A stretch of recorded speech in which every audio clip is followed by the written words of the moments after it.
All of India is counting down to 2 p.m. Sunday, and the question I'm asking on the news track is this: is the Rohit Sharma 11 of 2023 the strongest Indian team ever? The manner in which the boys in blue have dominated opponents is something which cricket fans haven't seen. So I've got with me on this show cricket experts, pundits, cricketers who've seen Indian cricket over the decades. They've covered the sport passionately and intensely, and they'll give us a sense of how this particular team compares with Indian teams in the past. Joining me, I want to welcome first cricket legend, India Today's commentator for this World Cup, Sunil Gavaskar. Mr. Gavaskar, thank you for joining us. We're all cheering for you and for the men in blue for Sunday. With us also is Amrit Mathur, has been General Manager of the BCCI, Chief Operating Officer at the Delhi Daredevils, Advisor in the Ministry of Sports. With me, one of India's best known cricket and sports journalists, Pradeep Magazine. Pradeep, welcome.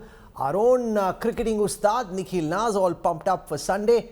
And last but not least, former cricketer from Mumbai, Shishir Hatangdi. So thank you all for joining us. I want to go across to Sunil Gavaskar first, because as we count down to Sunday, a lot of fans, Mr. Gavaskar, are convinced that this is the strongest Indian team ever. We haven't seen Indian teams dominate opponents in the way that this team has in the past 10 months, in the past 10 matches. You've seen so many Indian teams in the last several decades. Do you think this truly is India's strongest team ever?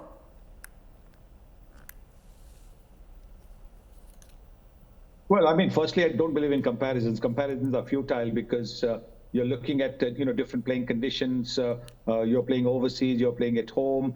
You're looking at ball changes. In the old days there was only one ball used for 50 overs. Now there are two new balls used from either end. There is no restriction on bouncers in the earlier days. Now there is restriction on the bouncers. The equipment has changed. The boundaries have been brought in. So all those factors, make it a little different. So suffice it to say that this is probably one of India's best ever teams that we are seeing, and we as cricket followers and former cricketers are absolutely delighted to see the way they are playing. What's changed in the past few weeks after the Asia Cup? Because before that, this team wasn't generating the kind of confidence it is at this moment. There were quite a few lackadaisical average performances. It seemed that this team didn't really have the mojo required to win the World Cup. That seems to have changed. They're now dominating opponents in the way that fans can only dream of. What do you think changed between earlier and now? I think the Asia Cup win, which was a fantastic win, when you look at how they dealt with Pakistan, how they dealt with Sri Lanka in the finals, how they played against Afghanistan and Bangladesh, it just tells you that this team was looking to peak at the right time. And immediately after the Asia Cup was over, they had 3 matches against the Australians, and then after that to come and play in this tournament, they were ready. They were absolutely ready. Earlier on, you probably entered a tournament without having too much of match practice behind you. Now they have got so much of match practice, they're totally ready. And it's a very well-balanced team. There are guys who are at the peak of their powers. There are guys who are reaching the peak of their powers. So it is a team which is well, I wouldn't be surprised if on Sunday Rohit Sharma lifts that cup. Fantastic. But earlier teams used to be dependent typically on that one mega star, Sunil Gavaskar, Kapil Dev, say Sachin Tendulkar. The interesting thing about this team is that you've got all the players playing particular roles and looking like they're in form. So you don't have one player carrying the burden of 1 billion people like Sachin used to.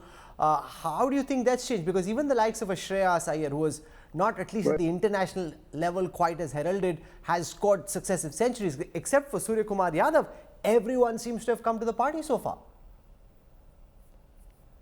Well, Surya Kumar Yadav hasn't had too many opportunities. He comes into bat in the dying stages of the innings, so he can't really do much in that. But you're right. I think this is a team where everybody with the bat is contributing, everybody with the ball is contributing. The spoils are shared, if one might use that word, and they're shared almost equally. And that is the reason why this team seems to be such a happy team. This team, you've got to see them practice. You've got to see them warm up. While there's a sense of purpose in the warm up, there is also a sense of fun. So they're looking at this sport as, looking at all these matches as sport. as school kids, we want to play sport, and that is exactly, they look like school kids, top class school kids who are out there having fun while they're representing the country. In the British press, in Pakistan and some other places, there's been a lot of carping that this World Cup organization is being bent to suit India's requirements. Whether it's the manner in which the pitches are being changed at the last moment, the whole tournament is being organized, the scheduling of the matches, it's all done in a way ki jiski lathi uski bhais. Do you think that there is a disproportionate home advantage that India is exercising because of its financial muscle in the governance of global cricket? Baseless, absolutely baseless allegation. This is what is called sour grapes. Your teams haven't done well, and therefore you are now trying to point a finger. If your teams were good enough, and that is what World Cups are all about. If you're good enough to win the World Cup, you should be able to, counter everything that is thrown at you. So the Indian team is doing it. The Australian team is doing it, despite having started badly. So the top two teams are there. Whatever these critics have to say doesn't really matter. I don't think the Indian team is even bothered. I don't think most of former Indian cricketers are even concerned. I speak my mind because I firmly believe that anybody who points a finger at my country deserves, a slap in the face, and that's what I'm trying to do by sometimes, on television. So that's exactly what I will do. Maybe some of the others will just shrug and ignore, but not me. Let's spend a moment on our opponents, the Aussies. They seemed quite down and out when this tournament started. After that, they've recovered quite convincingly. They had a tight finish against the South Africans. How do you rate India's chances realistically against the five-time world champions who got a lot of exposure at the knockout stages and who seem to know how to come to the party on the big occasion? Well, that will be really a great contest. I think it'll be a great finals, India versus Australia, because Australia are 5 times champions. They know exactly how to play finals. They know how to deal with tough situations, as we've seen the other day against Afghanistan, where they were down, completely down and out. Glenn Maxwell played the innings of this century, one-day innings of this century, scoring a double hundred. So the Australians certainly know how to bounce back. So this is not going to be an easy game, but I do believe that the way the Indians have been playing, that they might just have a little bit of an edge. But like we all know with cricket, 1 or 2 hours can change the complexion. But I do believe that we are in for a great finals. In the last World Cup as well, till the semi-finals, India seemed quite dominant. Later, so much was written about the 15 minutes of madness when we lost wickets in quick succession and could never really recover from there. If you were advising the team in the dressing room at this moment, what would you tell them to guard against a potential 15 minutes of madness which could wreck the chances, the luck and the mood of 1.4 billion people? I think you've got to show just a little bit of caution when that is happening. But that is not likely to happen in India. Those conditions of 15 minutes were well suited for New Zealand's bowling attack. Conditions were overcast. There was just a hint of rain. The ball was swinging and seaming quite madly over there. And because of the fact that India had discarded its number 4 batter, hadn't picked him in the squad, it meant that there were lots of number 4 batters who were tried during that tournament. And with the kind of form that the top 3 had at that time, Rohit Sharma, Shikhar Dhawan and Virat Kohli, they were batting for most of the 50 overs. So the number 4 had to come and slam the ball around. Now suddenly in the semi-final, when India lost 3 wickets, that number 4 had no idea how to build an innings, how to repair the innings, and that's how India lost the plot. You said at the beginning that this is a very balanced team, but if you had to look and pick one player who stands out in India's journey so far, without whose contribution we wouldn't have reached where we have, who's that one player you appreciate the most in this tournament? Who's the one person you're looking out for come Sunday? It is, because everybody's contributed so well. So it's a little bit tough to answer that question. But I'll stick my neck out and say Rohit Sharma, the captain, because he's led from the front. He's shown how to get after an attack. He's made the path easy for those coming after him. And then in tough situations, like against New Zealand in the semi-finals, when that partnership was taking place between Kane Williamson and Daryl Mitchell, the calmness that he showed was the reason why the Indian team never seemed to have panic. Their shoulders would never drop because he was around to ensure that those panic signs didn't come out at all. So for me, I think for all this performance, for the way the team has bonded together, Rohit Sharma deserves the highest credit. Sunil Gavaskar for joining us. Thank you very much. All the best for Sunday. Thank you, sir. I want to go across to our guests now, and quite obviously, Mr. Gavaskar being Mr. Gavaskar and being a part of very significant Indian teams, didn't want to take a position on whether this is the strongest team ever. Definitely is one of the strongest, but my question is very sharp and precise. Is this the strongest team ever? So I want to start by asking Amrit Mathur first. You've seen so many teams over the decades. When you look back at specific teams, specific years, specific captains, is there a team that, according to you, comes close to how dominant and how strong this team has been? No, clearly I think this is the best ever. I can understand Mr. Gavaskar's reasons, and they are valid, that the game has changed, difficult to compare. But this is a team of 11 top quality players, and all the top quality players playing at the peak. I think this is the one characteristic which separates this team from others. 11 players, all in top form. Suddenly when we are batting, it looks as if we got 6 Sehwags coming in, 1 to 6, and with Rohit Sharma showing the way. And there have been 10 matches. And do you even remember one failure in the Indian team? You had everybody contributing, everybody, making a mark.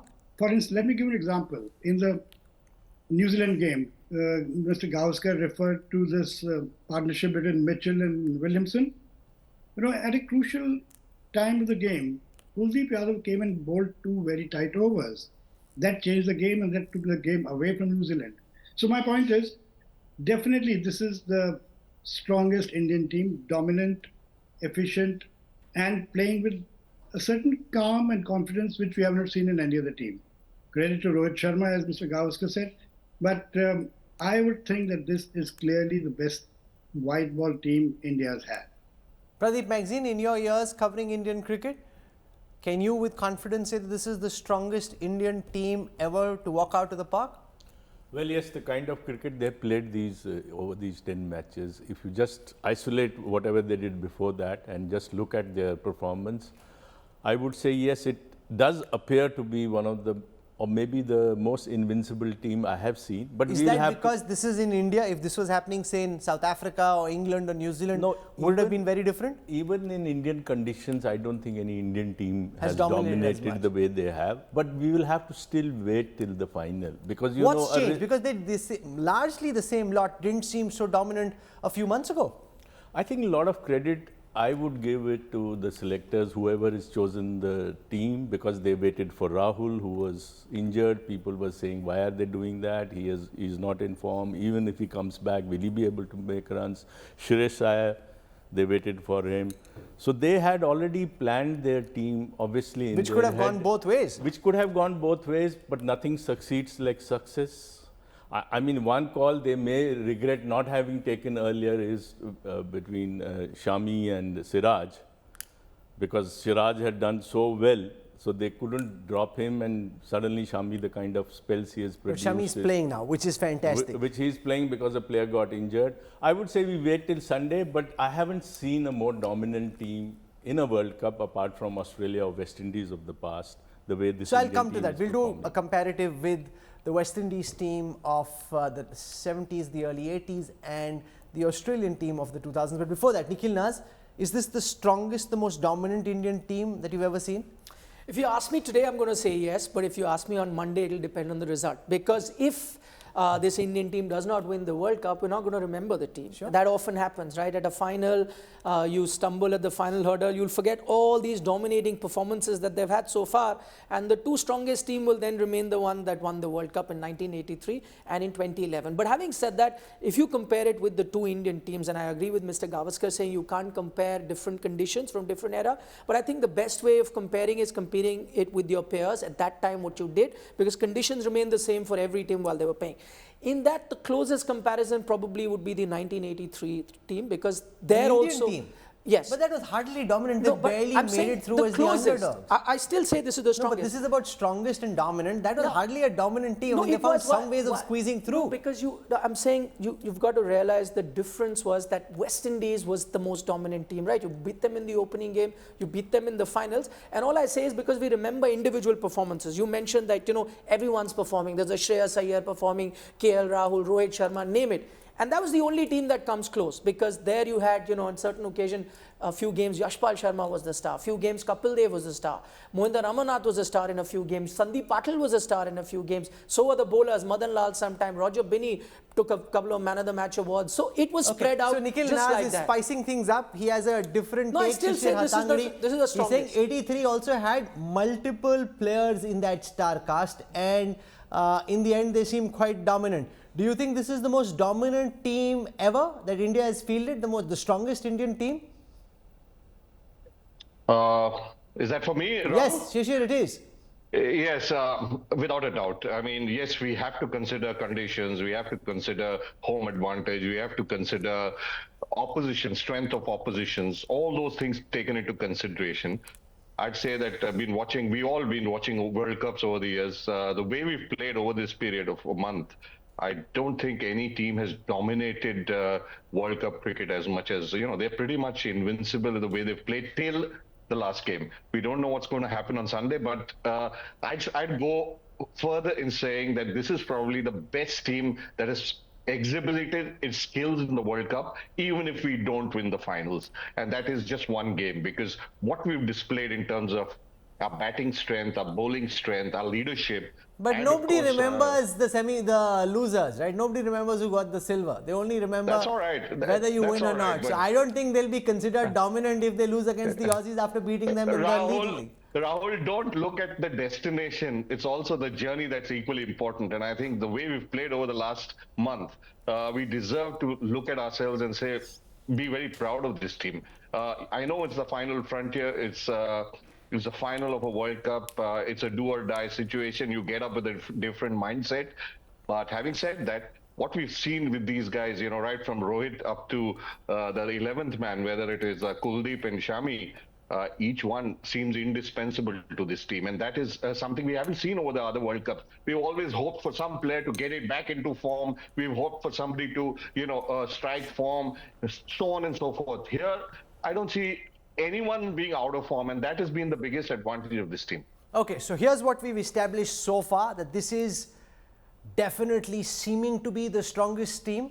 The seeming is only there because they haven't won the finals yet, and if they do, it'll definitely be the strongest team. So I want to come now to what can go wrong, because it's very easy to get carried away in this rah-rah spirit of, yes, the cup's home, but it's not home yet, and therefore, what can go wrong and how to guard against it. Let me start with Amrit Mathur. Amrit, your biggest fear, how to guard against the fear so we don't end up then in post-mortem discussing 15 minutes of madness again. Listen, I think we have to remember that this is the final, is the World Cup final. We are playing at home. So it is not just a match, it's the occasion which is important and the pressure that comes with that occasion. So it is something which both teams will be worried about. Big game, so much is riding on it. So it's pressure, and the team that adjusts to that pressure better are going to win. One more point, a lot has been said about home advantage. I don't think we really have any home advantage more than anybody else, because I think Cummins said some time back that the Australians have played more white ball cricket in India than in Australia. Because of the IPL and the multiple tours, everybody knows conditions. The only advantage we'll have is a packed Narendra Modi Stadium with more than 100,000 people rooting for India.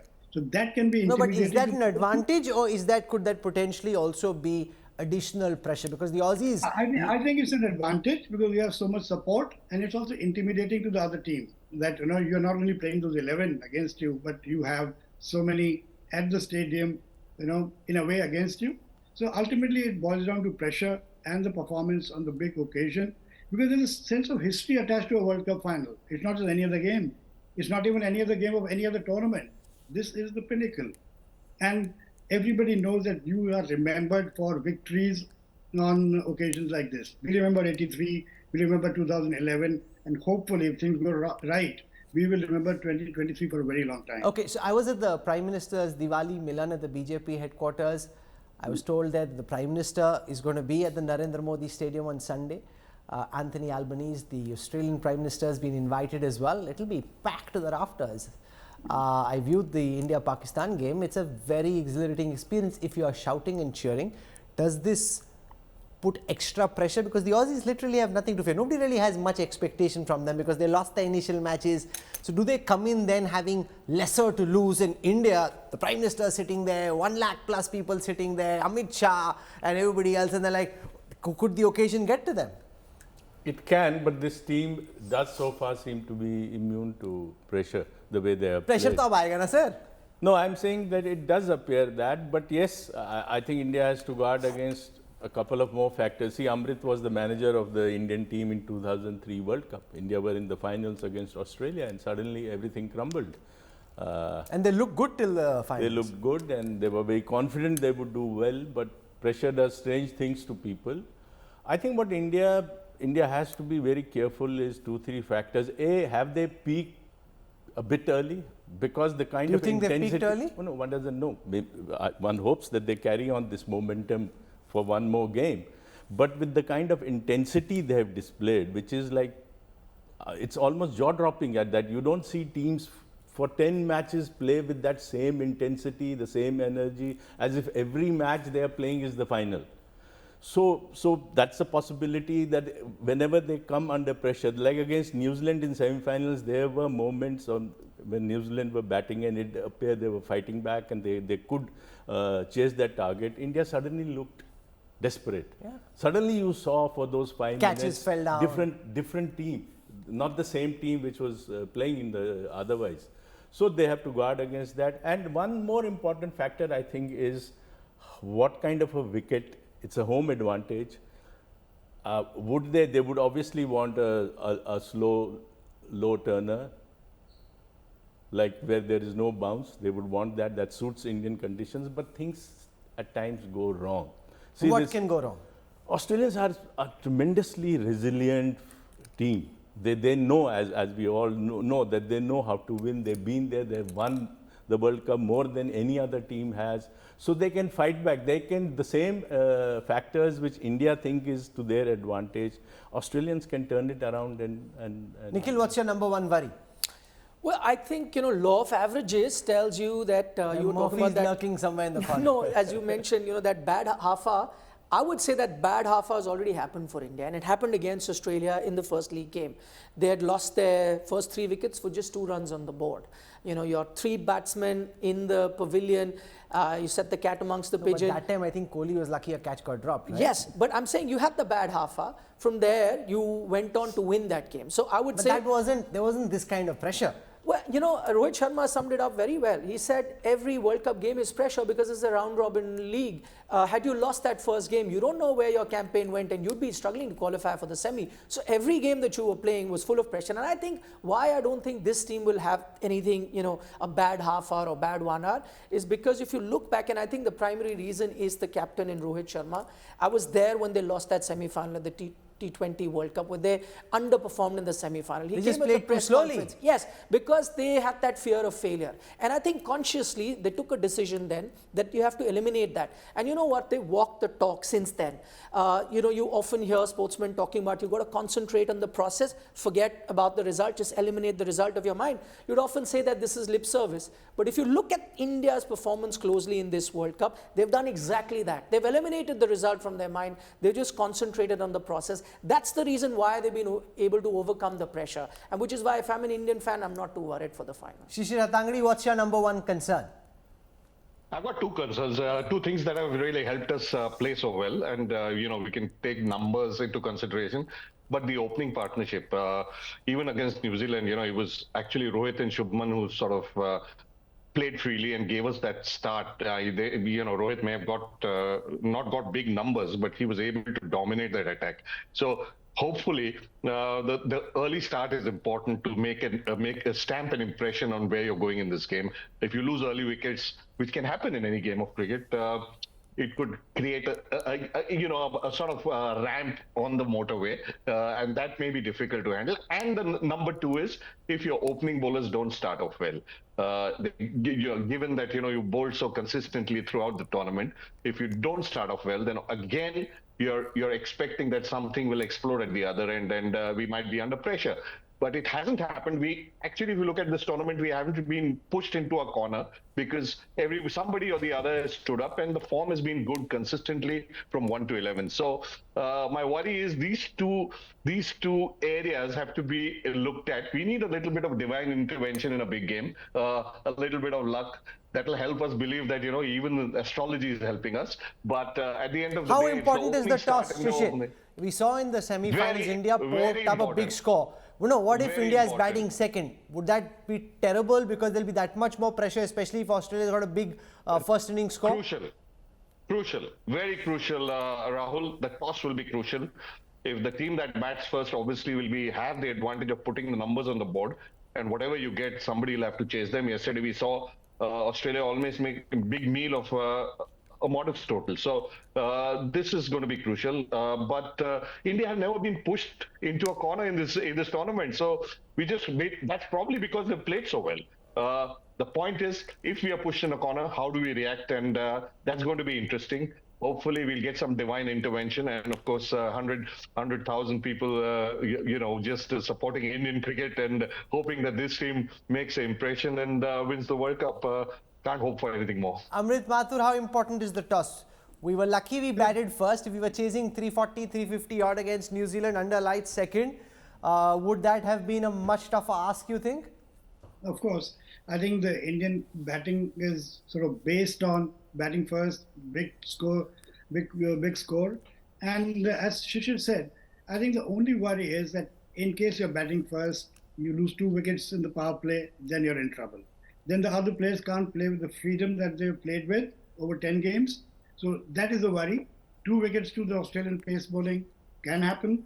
It happened the other day when we played them in the first game, and we were, as Nikhil said, we were 3 down for 2 runs, and then dropped out of Virat. So if we have a bad start, then your batting doesn't play out the way it has done in 10 games. So that's a problem. That's a concern.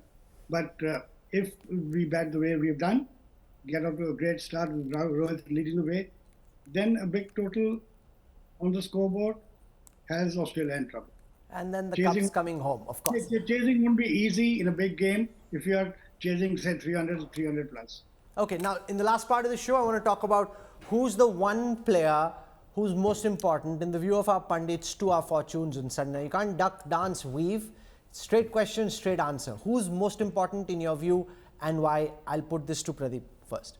That's quite a difficult. Ek pakdo. I mean, in a team where everyone is performing. Now, all this we know, all these caveats. Just one player who you think is real, like Shami in the last match, 7 wickets. Wickets at crucial times, coming in, picking the 3rd wicket at a time when they felt like they were running away with it. I would say Bumrah's form. I mean, he's the one bowler who has... Why didn't he bowl as well in the semis? Well, hopefully he had this off day already, because he's one bowler not just at the beginning but even later or in the middle overs. If the rival team batsmen are doing well, he comes in and puts on the brakes. So I think Bumrah's form would be very crucial. So for you, Bumrah is most important? I think he's the most Shishir important. Atangadi, who's most important Rohit for you? One player, no weaving, ducking, dancing.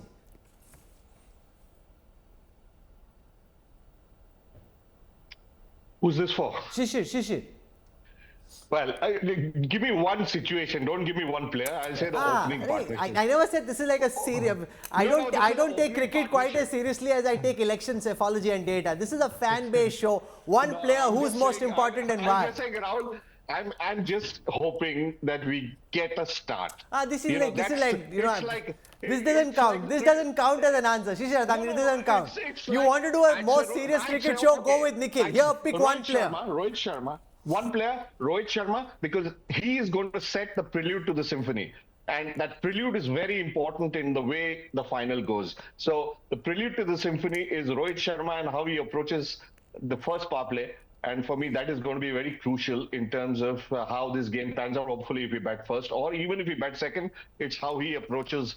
It's a prelude to the symphony. So let's hope it's a Mozart show by India. Nicely put. Okay, so Pradeep Magazine picked Bumrah.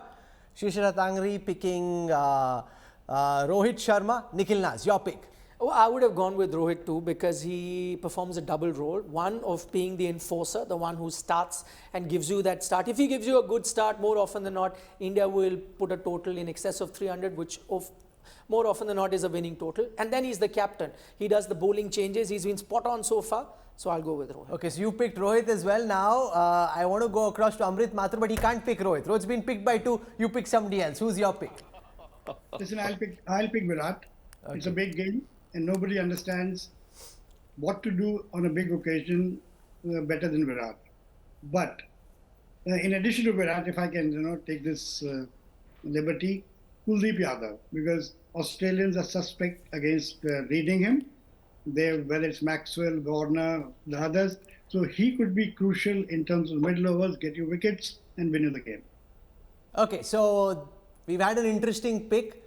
You've got Kohli, 2 for Sharma, 1 for Bumrah. It'll be interesting to see which of these boys actually comes to the party. For the time being, Shishir Hatangri, Amrit Mathur, Nikhil Naz, and Pradeep Magazine. Thank you. My producers are telling me to give you my X Factor. Frankly, I have no clue. Okay, I have no tools to come up with who's likely to play best. I mean, let's just hope that any of the people our pundits have picked actually help us win. What's most important is winning. It doesn't matter who gets us across the finishing line as long as we end up on the winning side. So thank you for joining us.